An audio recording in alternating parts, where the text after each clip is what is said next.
We have seen so many type of metals: sodium, potassium, magnesium, calcium, aluminium, copper, gold, silver.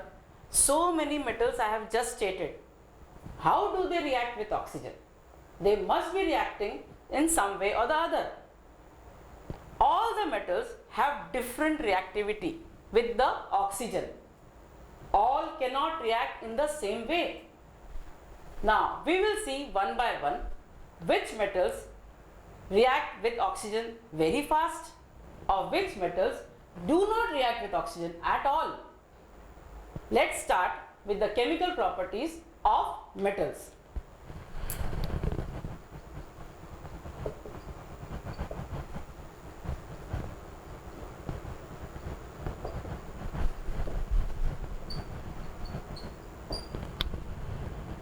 Now first we are going to see how metals react with oxygen. Metals react with oxygen.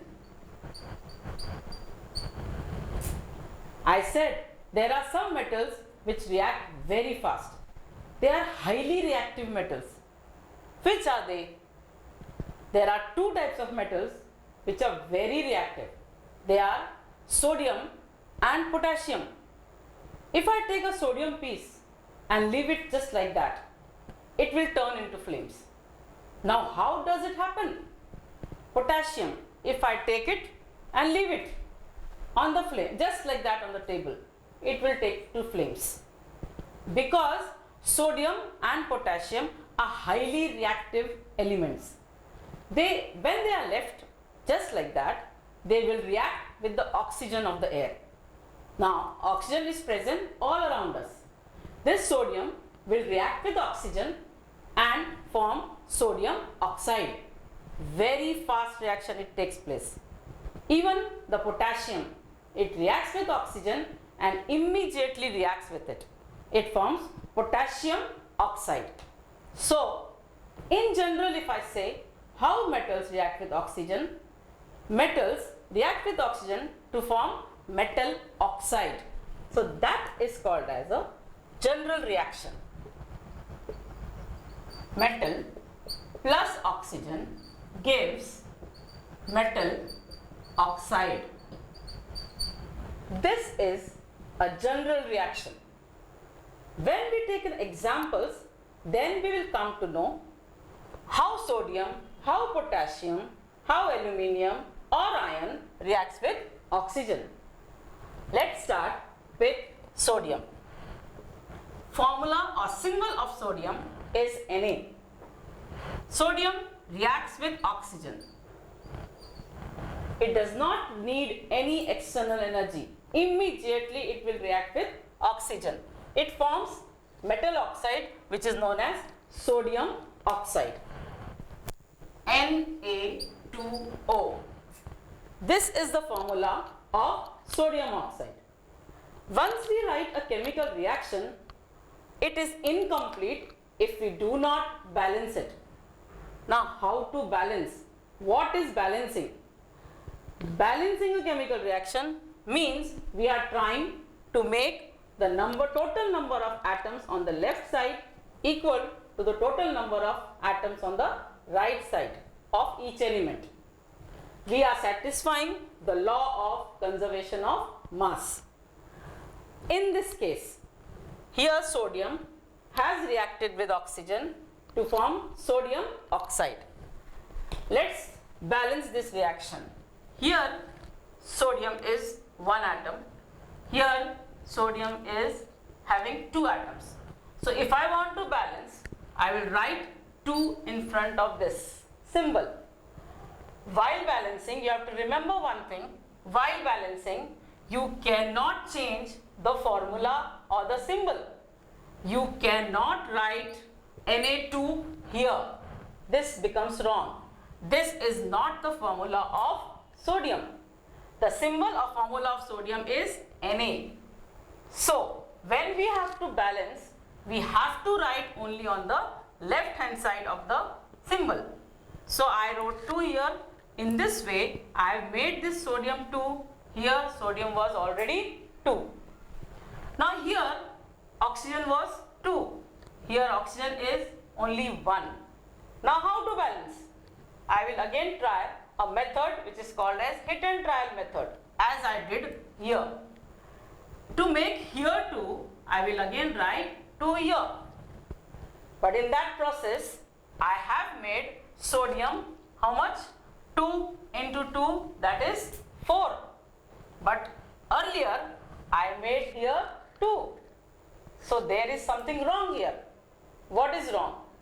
Here the number of atoms of sodium on the left side is not equal to the number of atoms of sodium on the right side. So this we are going to rub this 2 and we are going to write 4 here. Now why 4? Here 2 into 2 became 4. So we have to balance it on the left side also and make the number of atoms of sodium same. So I wrote 4. Now this reaction is balanced reaction. Same way we are going to do for other elements or the metals which reacts with oxygen. Now how do potassium react? Potassium symbol or formula is K. It reacts with oxygen. Sodium and potassium both are highly reactive metals. It also forms K2O. This is potassium oxide. In the case here, how we balanced, same way we have to balance a chemical reaction to make it complete. Here K is 1, here K is 2. I can easily write 2 again first. Then we come to oxygen. Here the number of atoms of oxygen are 2. Here only 1. So to make it 2, I will write here 2.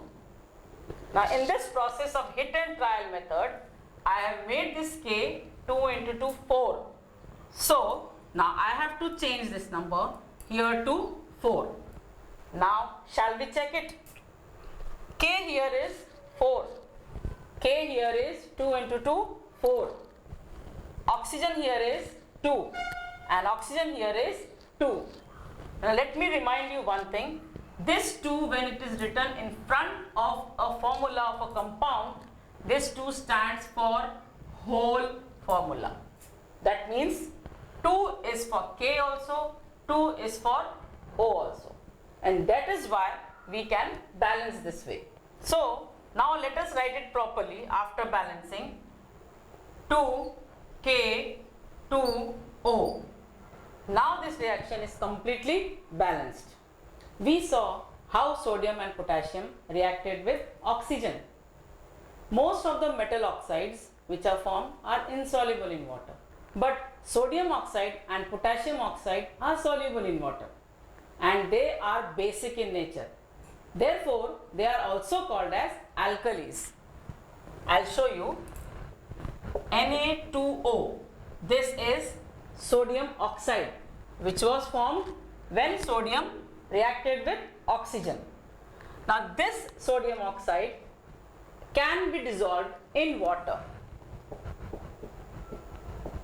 Water formula H2O.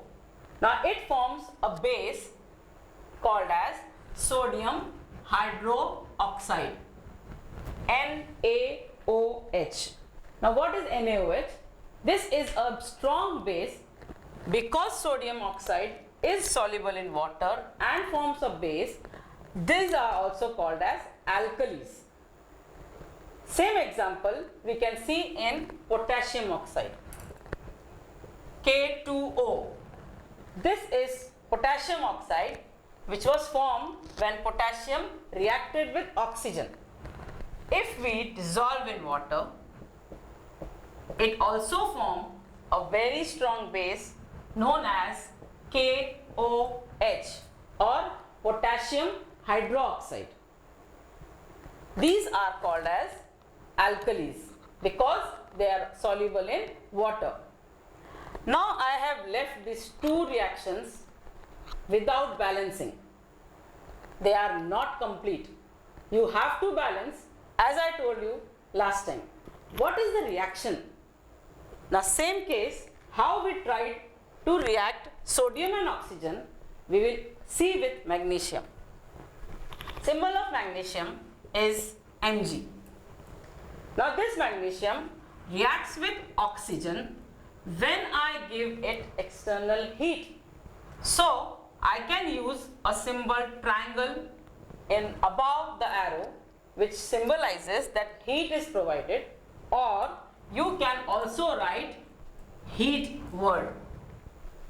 Now this reaction I am going to complete. Magnesium plus oxygen in the presence of heat forms magnesium oxide, MgO. This magnesium oxide, when magnesium burns, this magnesium oxide is formed as a white ash. While burning, it will burn with a white flame. Now this is a characteristic feature of magnesium. Now is this balanced? Is this reaction balanced? I don't think so. Again, you try and do the balancing on your own. Pause your video and do that. See your answer, whether it is correct. 2Mg plus O2 in the presence of heat gives twice MgO. Now this is a complete balanced reaction. This we saw for magnesium. What about other elements? You know what is an iron. If I take an iron piece and hold it over the flame, will it burn? Have you ever observed like this? I will tell you the answer. It will not burn. Iron does not burn with oxygen as magnesium burns. But there is a twist. If I take iron filings, now what are filings? Very small pieces of iron are called iron filings. Or I can take iron powder also. If I take iron filings and iron powder, and if I sprinkle it over a flame, it will burn. Now why is this happening? Think. I have told you if I take an iron bar or an iron piece, it will not burn. But if I sprinkle iron powder, it will burn in flames. What can be the reason for it? There is one small hitch. The iron particles or iron filings are very small, which are having a very small surface area. And the iron rod or the iron block which I am taking, it is having a large surface area. So it needs a large amount of heat to burn. But iron filings are so small that much heat of flame is enough to burn it. Let us see how iron reacts with oxygen. What is the formula or symbol of iron? It is Fe. Now when it reacts with oxygen, in the presence of heat, it will form iron oxide, Fe3O4.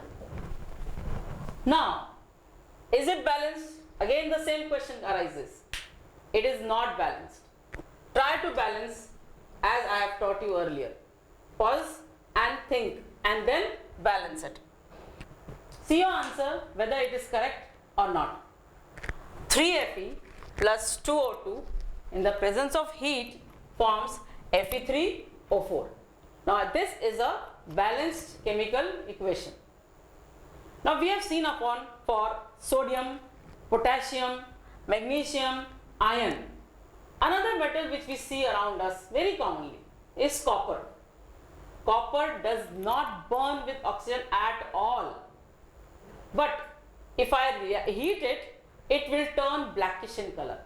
It will get a black coating on its surface. That is, it forms copper oxide, but it does not burn. How will you write in the form of a reaction? What is the formula of copper?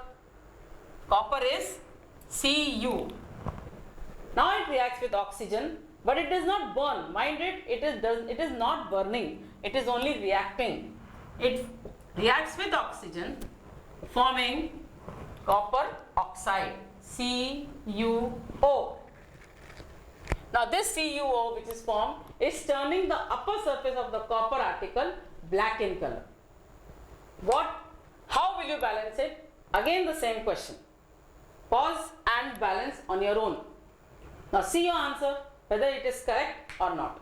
I think by now you will be very good in balancing the chemical reactions. These all reactions showed how metals react with oxygen. And what we have come to know? We have come to know that all metals react in different ways with oxygen.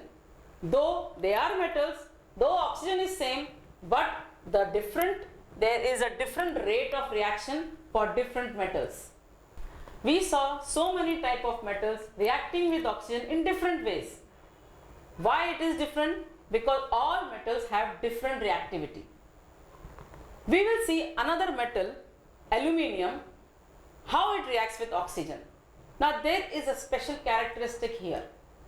Aluminium reacts with oxygen, forming aluminium oxide. It forms a layer, but then this layer is beneficial to the aluminium material or article which we are using.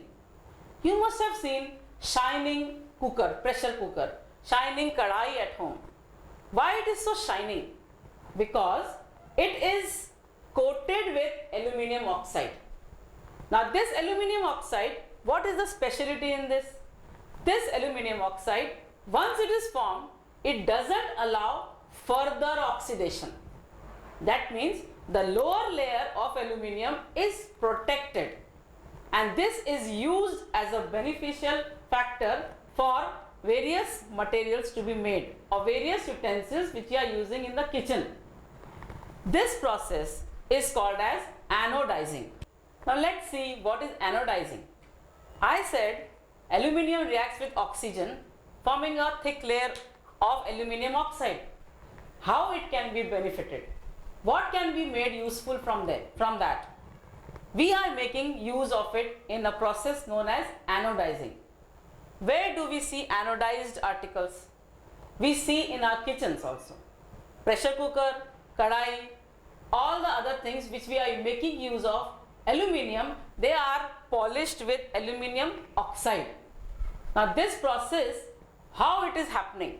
Let me explain you.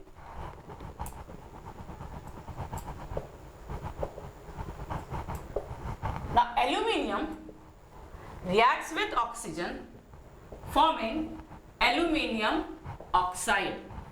As we had understood that metal reacts with oxygen forming an oxide. Same way, aluminium is reacting with oxygen, forming an oxide called as aluminium oxide. Now this aluminium oxide is not allowing further corrosion or further reaction of oxygen with the aluminium, and this is made use of in anodizing.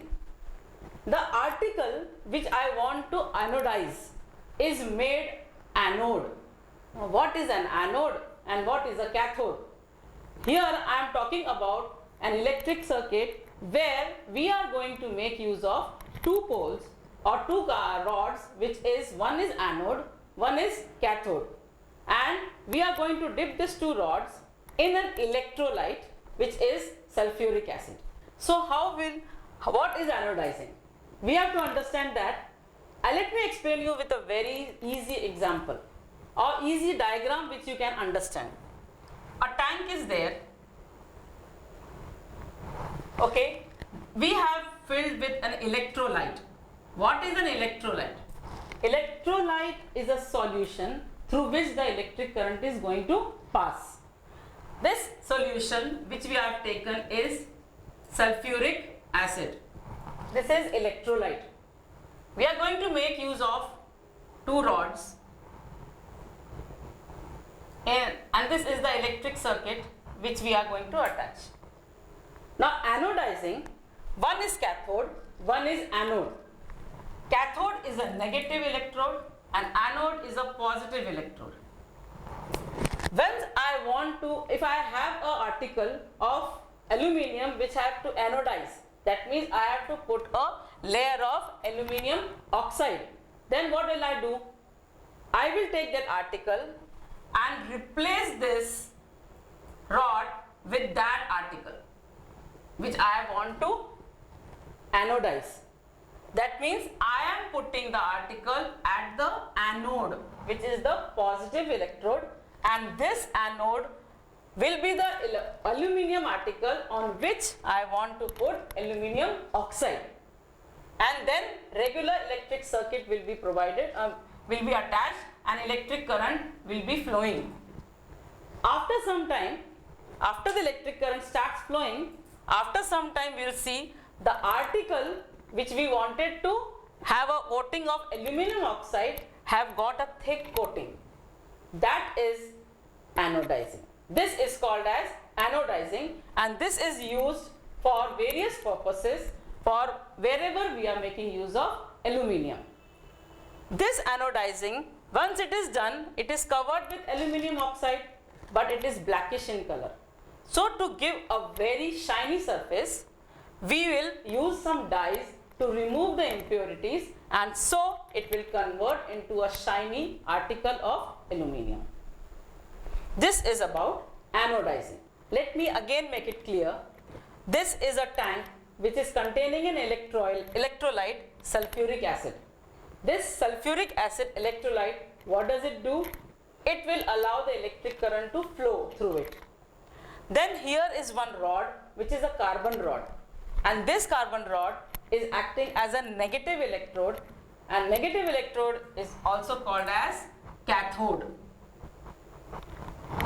The aluminium article which we have to anodize is made into anode, that is positive electrode. This is anode. This is cathode, carbon rod. This is anode, which is the aluminium article which is connected to the electric circuit. When the electric circuit is on, electricity flows. After some times we are going to see that this aluminium article has been coated with a thick layer of aluminium oxide. This is the process of anodizing. Now we saw how metals reacted with oxygen and form metal oxides. We learned about so many metal oxides, but do we know the nature of metal oxides? What do you mean by nature? Nature means they can be acidic, they can be basic, or they can be amphoteric. Metal oxides are basic in nature usually, but there are some exceptions. Like aluminium oxide and zinc oxide, these two oxides behave differently. How do they behave differently? They are basic also. They are acidic also. How? This aluminium oxide can react with acid also and base also. This zinc oxide can react with acid also and base also. That is why these two oxides are called as amphoteric oxides.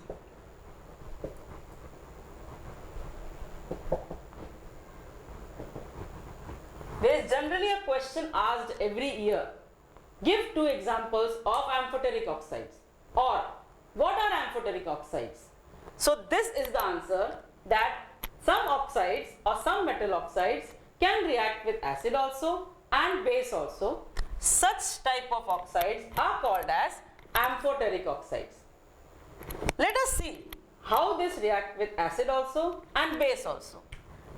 Take the example of aluminium oxide, Al2O3. If I say it reacts with an acid, any acid we can take. Let's take hydrochloric acid. The formula of hydrochloric acid is HCl. What can be formed?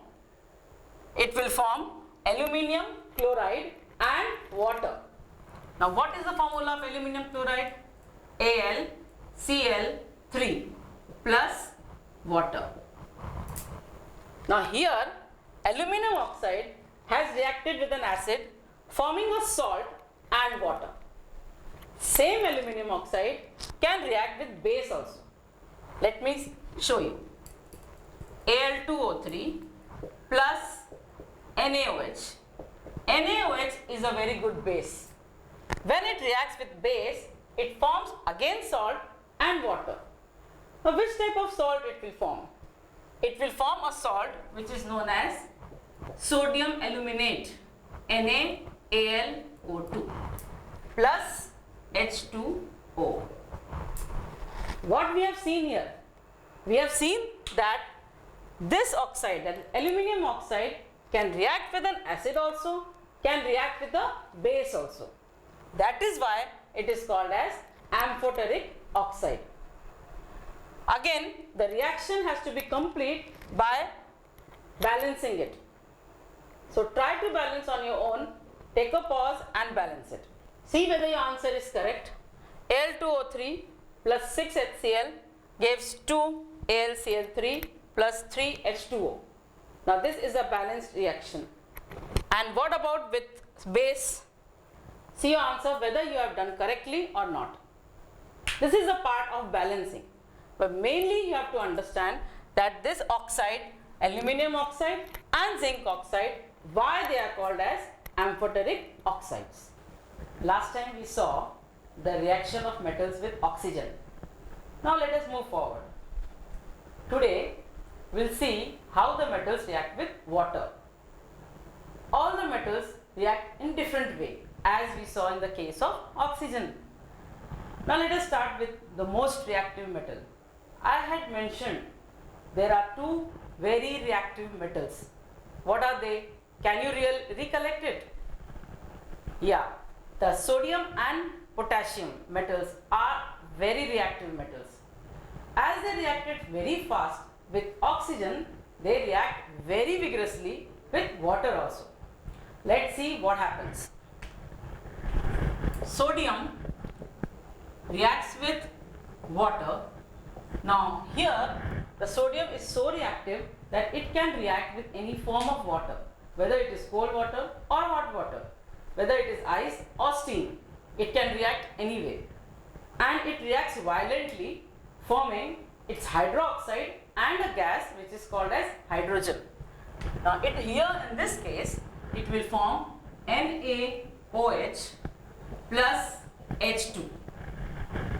Sodium reacts with water, forming sodium hydroxide and hydrogen. This gas hydrogen is coming out and along with large amount of heat. Now what does this heat do? So much amount of heat is evolved.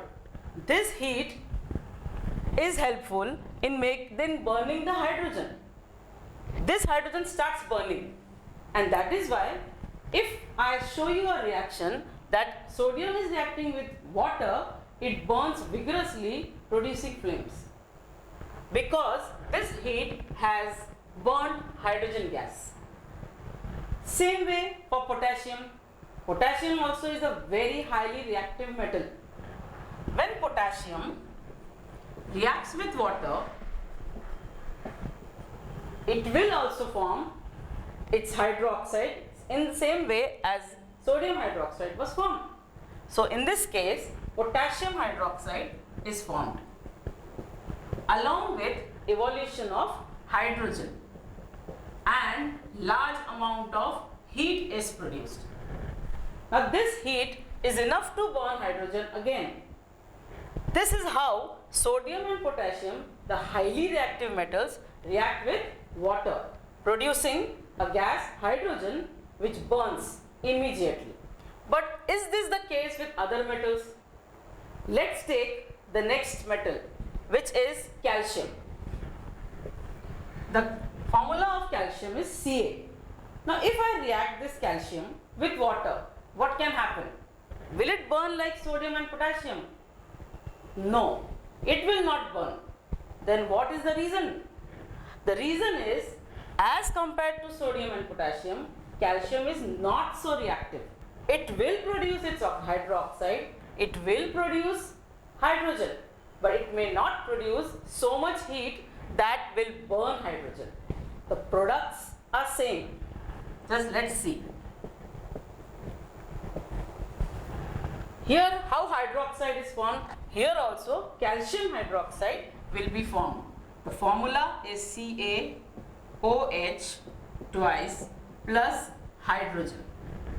Now this hydrogen is released as in the case of sodium and potassium, but the amount of heat is not released so much that it may burn hydrogen. Then what happens to this hydrogen? This hydrogen surrounds the calcium metal in the water and makes it float on the water. So when we see that calcium is floating on water, actually the bubbles of hydrogen is surrounding the calcium and is making it float on water. This is the difference between calcium reacting with water and sodium reacting with water. Now as we go in the next reactivity series, let's take the example of magnesium. Magnesium is Mg. Now, will it react in the same way as sodium and potassium? No. Again, sodium and potassium are very reactive elements. Calcium is reactive but less than sodium and potassium. Magnesium cannot react with cold water or the water which is at room temperature. It requires hot water to react with magnesium. So the water which we take to react is hot water. It does not react with cold water.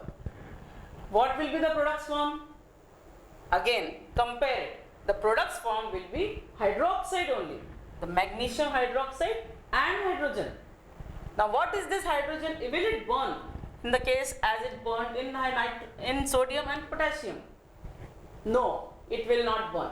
It will also behave in the same way as calcium because large amount of heat is required for hydrogen to burn, but that heat is not produced in case of magnesium also. See how it is formed. MgOH twice plus hydrogen. Here also hydrogen will surround the magnesium element or magnesium metal and makes it float on water. So you can see the difference in the various metals, how they react with oxygen and water. All the reactions are different, they are behaving differently. Sodium and potassium were very highly reactive. Calcium and magnesium are not so highly reactive. They do not make the hydrogen burn which is evolved. But this hydrogen in turn makes calcium and magnesium float on water. This is the difference which we see in the reactivity series. What about aluminium metal? What about iron metal?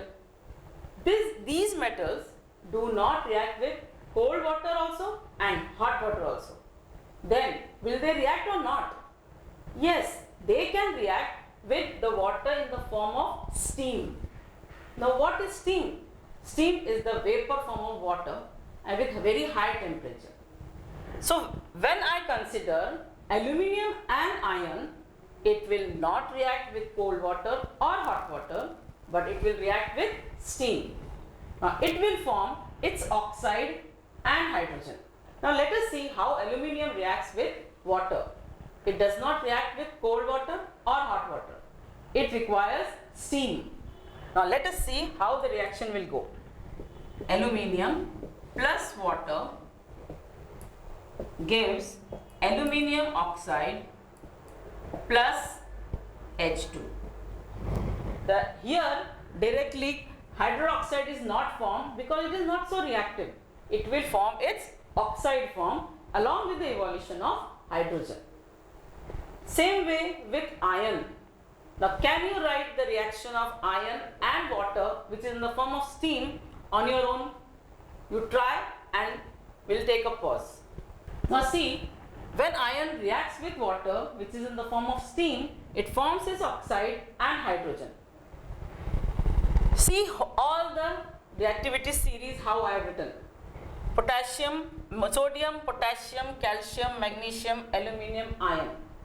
All are different in reaction with water. Some are highly reactive, so they show various different types of reactions, and calcium and magnesium they are floating on water. Aluminium and iron, they do not react with cold water or hot water, but they react with steam. These are the different types of reactions when we consider metals reacting with water. Now what about the metals like gold, silver, copper? They are so unreactive that they do not react with cold water, hot water or even steam. So they are considered as very unreactive elements. Now let us see how metals react with acids. Now how many types of acids we know? There are mainly three acids which are generally used. We can consider hydrochloric acid, sulfuric acid and nitric acid. Let's see how metals react with acids. We are going to take four metals when we study about the metals reacting with acids. Let's take the first metal of reaction with hydrochloric acid. Magnesium reacts with HCl. How it will react? Aluminium with HCl, how it will react? Zinc and iron with HCl, how it will react? You will see that all the metals are forming its chloride and hydrogen gas is evolved. But what is the difference then? The difference is in their rate of reaction. How fast or how slow the reaction goes. How fast the bubbles are formed and how slow the bubbles are formed. So, magnesium reacts with hydrochloric acid. It forms its chloride, magnesium chloride and hydrogen. Now when I say, how do you know it is hydrogen? Where can you test whether hydrogen gas is evolved? There is a test. How can you do it? If I have taken magnesium pieces in a test tube and added hydrochloric acid and closed the test tube like this, if I have taken magnesium pieces filled with hydrochloric acid and close it with the cork, that means I am closing the mouth of the test tube, the reaction starts. When the reaction starts, you will see the small bubbles around the magnesium pieces. In this test tube, when magnesium pieces are taken and hydrochloric acid is added, we see some gas coming out. That gas coming out, theoretically we know it is hydrogen. But how to test it? We have covered the mouth of the test tube. If I bring a burning splinter or a burning matchstick near it and remove this cork, I will see that the gas which comes out burns with a pop sound. A pop sound comes like this. That is an indication that the gas which is evolved is hydrogen. Now we'll see how aluminium reacts with HCl or hydrochloric acid. Al plus HCl gives AlCl3 plus H2. Now here also a chloride of aluminium, that is aluminium chloride, is formed along with the formation of hydrogen gas. What is the difference between these two? These two will react with a different rate of reaction. Magnesium will react quite faster. The bubbles which you saw will be much faster and more as compared to aluminium. Then if I take zinc, zinc plus HCl, zinc also will form its zinc chloride, and hydrogen gas. Comparatively, zinc will react with HCl quite slow as compared to aluminium or magnesium. Now, last metal which I was considering is iron. Iron also reacts with HCl, forming its chloride FeCl2 plus H2. All are forming its chloride and hydrogen gas is formed, only difference is in the rate of reaction. So if I ask you to put it in an ascending order of reaction or descending order of reaction, how can you put it? Magnesium is highly reactive, then aluminium, then zinc, then iron. So this is how you can compare the reactivity of metals when we react it with hydrochloric acid. Here I have not balanced any of the reaction because you have learned the balancing in the last lesson. I hope you can do the balancing on your part. Now we saw four metals and compared them. What about copper if I take? You know, copper is very less reactive. Copper does not react with HCl at all. But yes, copper can react with concentrated sulfuric acid. So we can see some reaction of sulfuric acid with copper, but copper does not react with hydrochloric acid. Now, if I tell you that I want to change the acid here, I will put, instead of hydrochloric acid, I will use sulfuric acid. Now, how to write the reactions with using sulfuric acid? So, one by one, let me show you. If I remove these acids, I will get a different product based on which acid I am using it. Here, if I use sulfuric acid, formula is H2SO4. Now, when H2SO4 is reacting with magnesium, obviously chloride is not going to be formed. So, what will be formed? It will form a sulfate. So, here we have taken the metal magnesium, so it will form magnesium sulfate plus hydrogen. Salt is formed, hydrogen is formed, but only difference is the salt will be sulfate in case of sulfuric acid, and in case of hydrochloric acid it will be chloride. So this is the difference. Otherwise the hydrogen gas is released in all the cases when we react with any acid. Now what about third acid? The third acid which we are going to tell you about is nitric acid. Nitric acid is considered to be a very good oxidizing agent. Nitric acid, the formula is HNO3. This acid is a very good oxidizing agent. Now what is the oxidizing agent? It is an agent which provides oxygen for oxidation of anything. So what will happen if I react magnesium with nitric acid, aluminium with nitric acid, zinc with nitric acid? What will happen? This hydrogen which is released will get oxygen from nitric acid and convert into water, but there will be no evolution of hydrogen then. That is why we don't see the same type of reaction as we see in the case of sulfuric acid and hydrochloric acid. So nitric acid, being a very good oxidizing agent, converts hydrogen released into water, and therefore no hydrogen is released. Along with water, it forms various oxides of nitrogen like N2O, NO or NO2.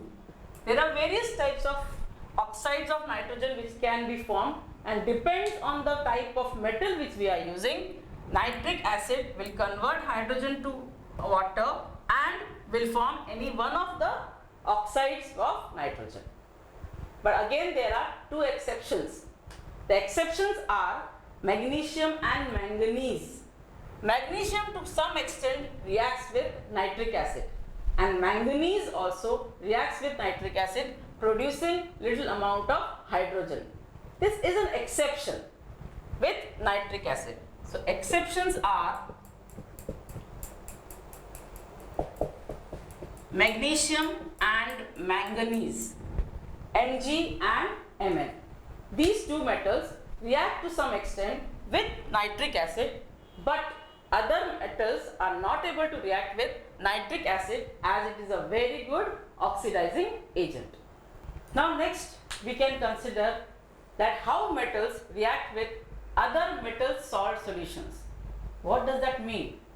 If I say when the reaction takes place, one is a metal, one is a compound of another metal, then how do they react? A simple example I will tell. In a test tube, if I take copper sulfate solution can be shown by this formula. Copper sulfate solution can be made by taking the blue crystals of copper sulfate and dissolve in water. So here the solution which I am taking here is blue in color, and I take an iron nail. Iron nail, you know how it looks. If I put this iron nail in the test tube, what will happen? Now here which metal I have taken? I have taken an iron nail. So we will mark it Fe nail. If I write Fe, you will understand that it is iron. So iron nail I have taken and dipped in copper sulfate solution. Now here, iron is a metal, copper sulfate is a salt of copper. That is why I said how metals react with other salt of metal solutions. So let's see what happens. Fe plus CuSO4. Now if I leave this test tube for 5 to 10 minutes, I will see that blue color of copper sulfate slightly start changing to green. So this color you may see it is greenish in color now. This is the first change which we see. What is another change expected? Something will happen to iron nail also. This iron nail was very new when I had put it. It was very shiny. But after 10-15 minutes, if I take it out, you will see that it is coated with brown coating. Now why has this happened? Let me explain from here. Now iron nail was reacted with copper sulfate. It formed iron sulfate, FeSO4 and copper. Now here displacement took place. What is displacement? When a metal displaces another metal from its salt, this type of reaction is called as displacement reaction. It is displacing one metal by another metal.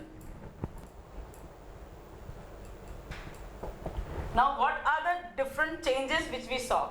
We saw that this was blue in color, this became green. Now why it became green? Because it formed iron sulfate of ferrous sulfate. What happened to copper? This copper got displaced. Copper color was brown in color and this coated the iron nail here. And that is why this iron nail turned brown in 10 to 15 minutes. This type of reaction is called as displacement reaction. Now, what is the important thing which you have to remember? Iron and copper. These are the two metals. Which is more reactive? Obviously, here iron is more reactive than copper, so it could displace its place. That is the main important thing, that the more reactive element or the more reactive metal can displace a less reactive metal, not vice versa. Let me explain you. If I take a less reactive metal and a more reactive metal salt solution, what will happen? Again we can take a test tube, fill it with a solution of magnesium chloride. This is also salt solution of magnesium. I take a copper wire. Let's take a copper wire which we have in our houses and dip it here. The copper wire can be dipped here.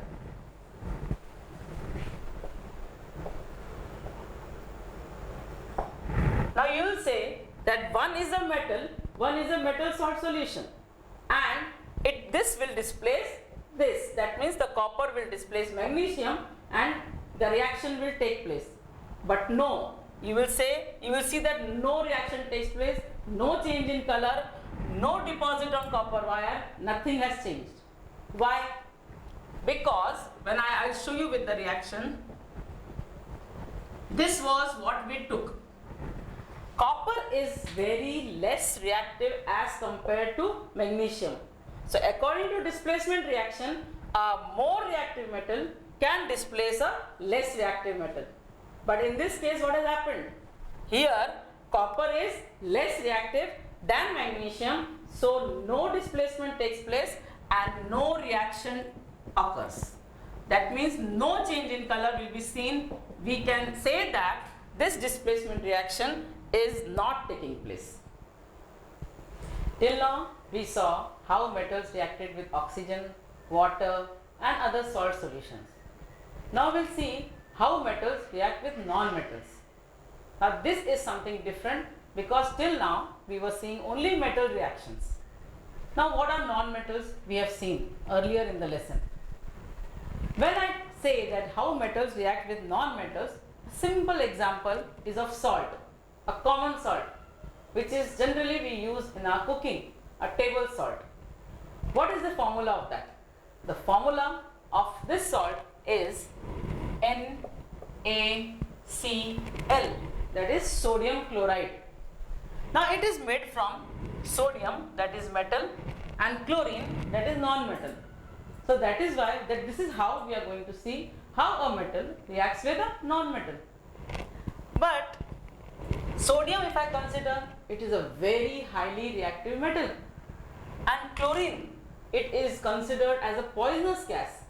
That means their properties individually are different, but when they combine, they form a totally new substance, and that substance actually we are eating.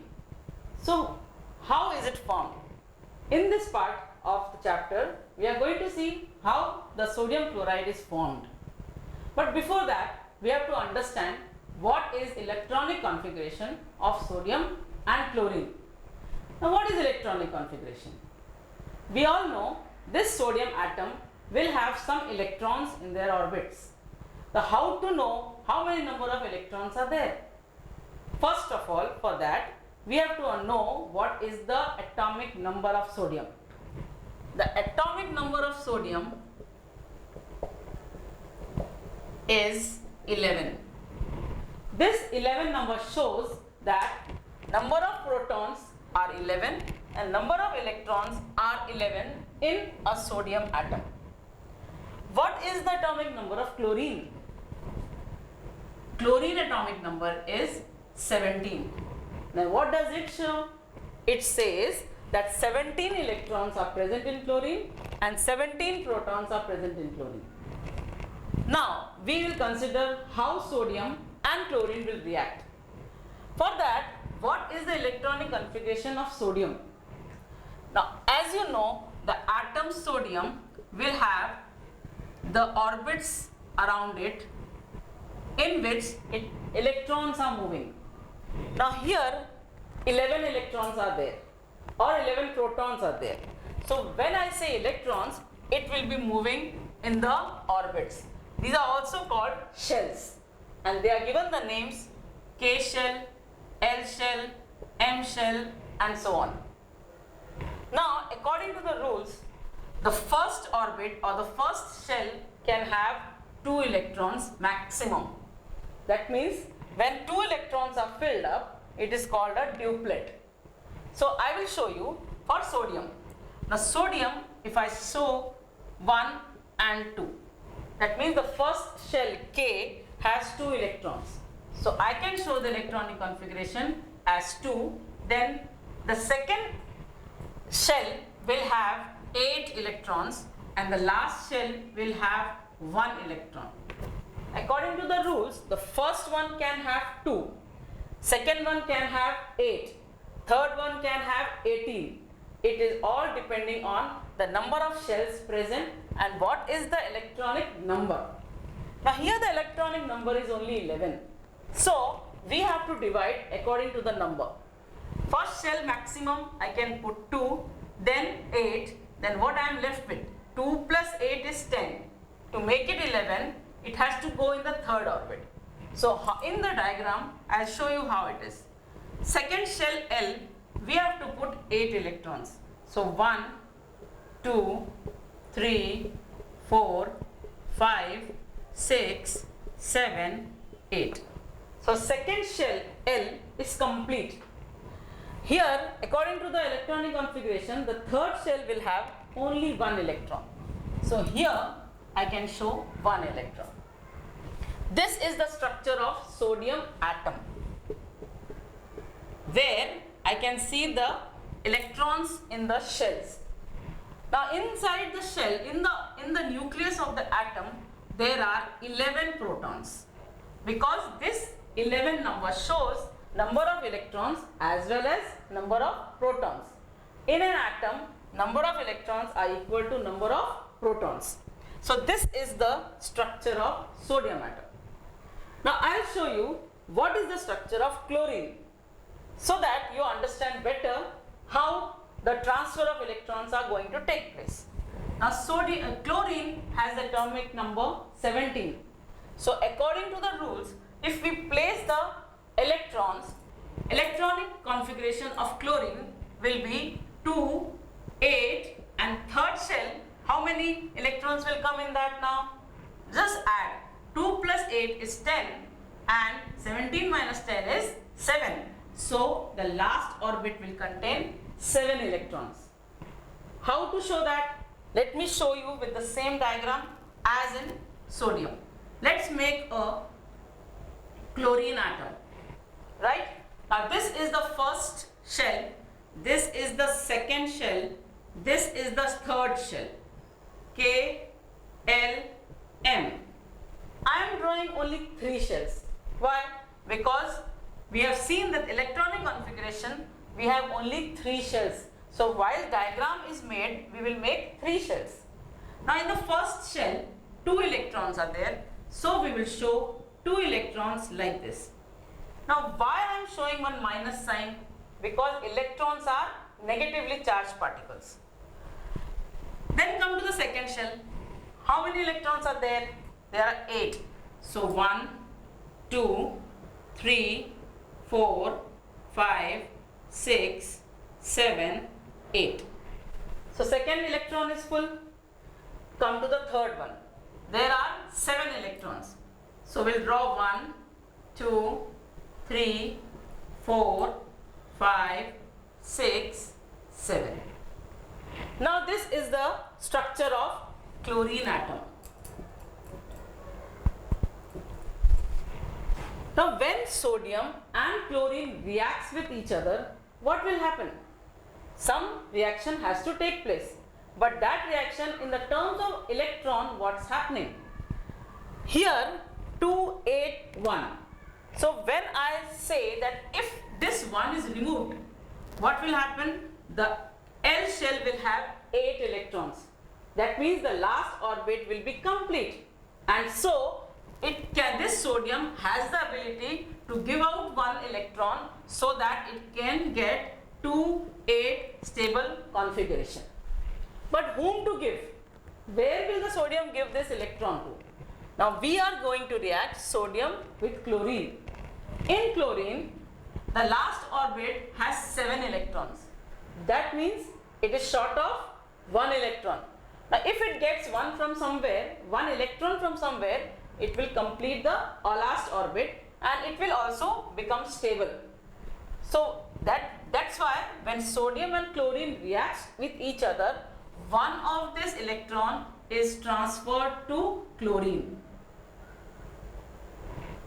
And in this process, the sodium becomes 2,8 and chlorine becomes 2,8,8 because 1 electron has been transferred from sodium to chlorine. Now, diagrammatically, if I want to show you, we can draw here this last electron and we can show that it is getting transferred to chlorine. This is how the sodium chloride molecule or the molecule of sodium chloride compound is formed. Here the transfer of electrons is taking place from metals to non-metals and therefore they are forming a bond which is known as ionic bond. Now what is bond? Bond is the intermolecular force of attraction or interatomic force of attraction in between sodium and chlorine, and this force of attraction is very strong, which is called as ionic bond.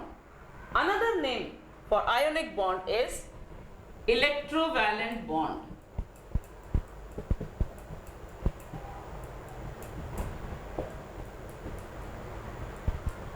So sodium chloride contains ionic bond or electrovalent bond. Therefore, this sodium chloride, I can give the name that it is an electrovalent compound because it contains electrovalent bond.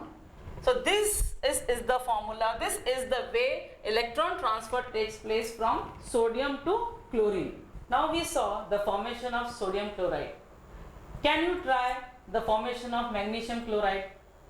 You take a pause and think, what is the electronic configuration of magnesium?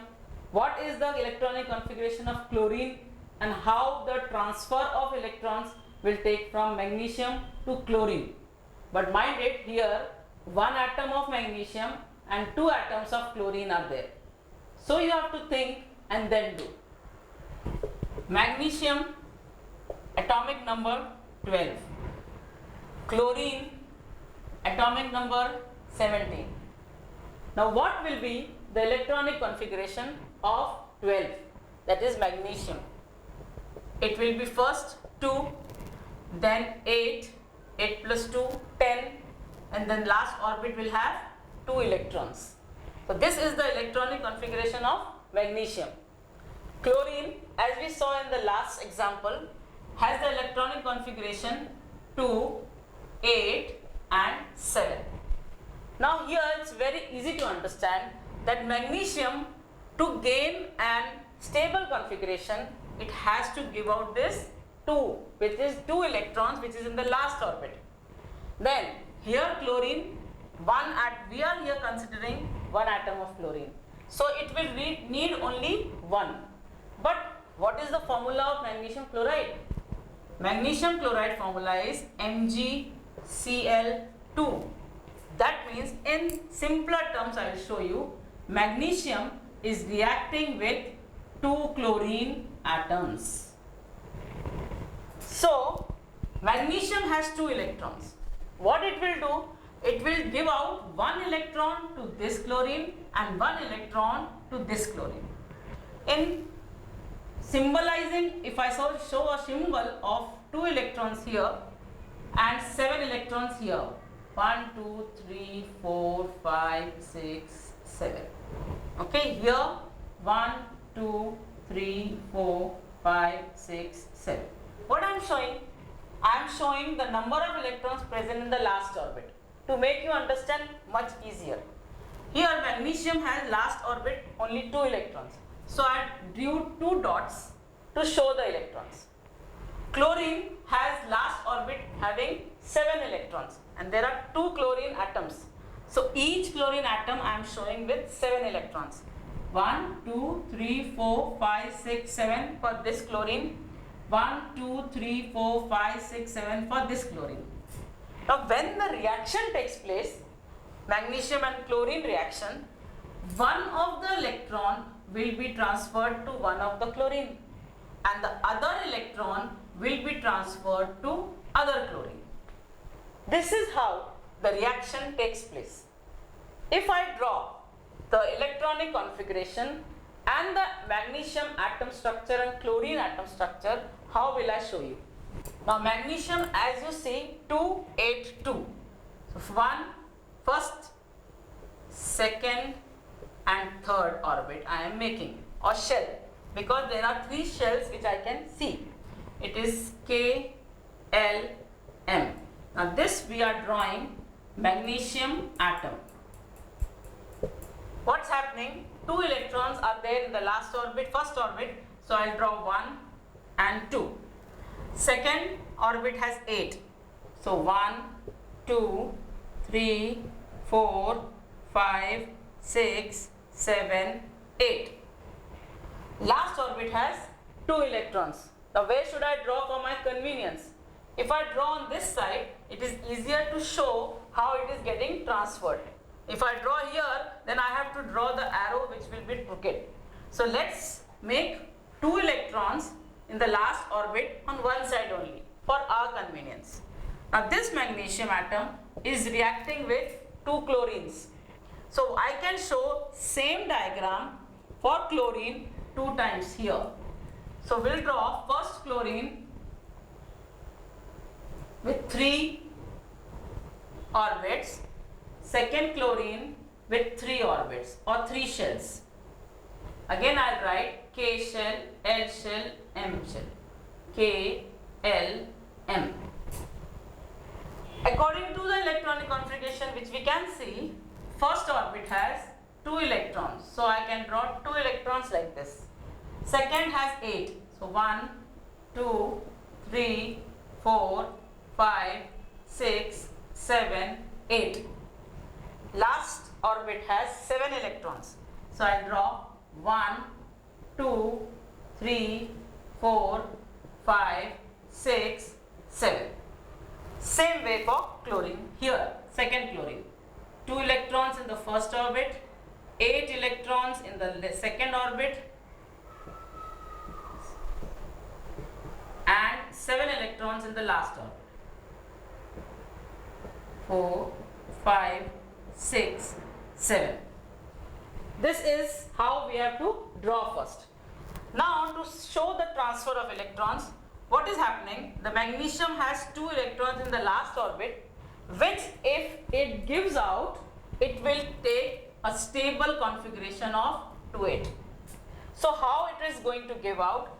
This electron will be transferred to one chlorine, and this electron will be transferred to the other chlorine. Now magnesium atom, when it has transferred, it gets the electronic configuration 2,8, which is quite stable. And when it gains one electron here, it gets 2,8,8. Both of them get 2,8,8, which is very stable. And in that process, because it has given out 2 electrons, the number of protons remains same for magnesium. Now what was the number of protons for magnesium? Number of protons was 12. But count now, how many number of electrons are left? So they are less than this protons. So that is why magnesium, after giving out the electrons, takes the 2 positive charges, because it has given 2 electrons. Now here the chlorine has gained 1 electron. Both the chlorine turn by turn have taken 1 electron, and it has gained the configuration of 2,8,8. So in this process, what has happened? The number of protons have remained same, but the number of electrons have increased by 1. So they take negative charge. Here also chlorine will take negative charge. Remember, if the number of protons is more than number of electrons, what type of charge it will take? It will take positive charge. If the number of protons are less than number of electrons, after reaction, it will take negative charge. This is how the charges come on the ions. So we saw 2 examples of electrovalent compound, NaCl, that is sodium chloride, and magnesium chloride, that is MgCl2. Now why are they called as electrovalent compound? As I said, they form the ionic bond or the electrovalent bond. In this type of compounds, the force of attraction between the 2 ions, that is the anion and the cation, is very, very strong. And that is why this is only formed because of the transfer of electrons from metals to non-metals. So such type of compounds are called electrovalent compounds. Now there are another type of compounds which are called as covalent compounds. Now what is the difference between electrovalent and covalent?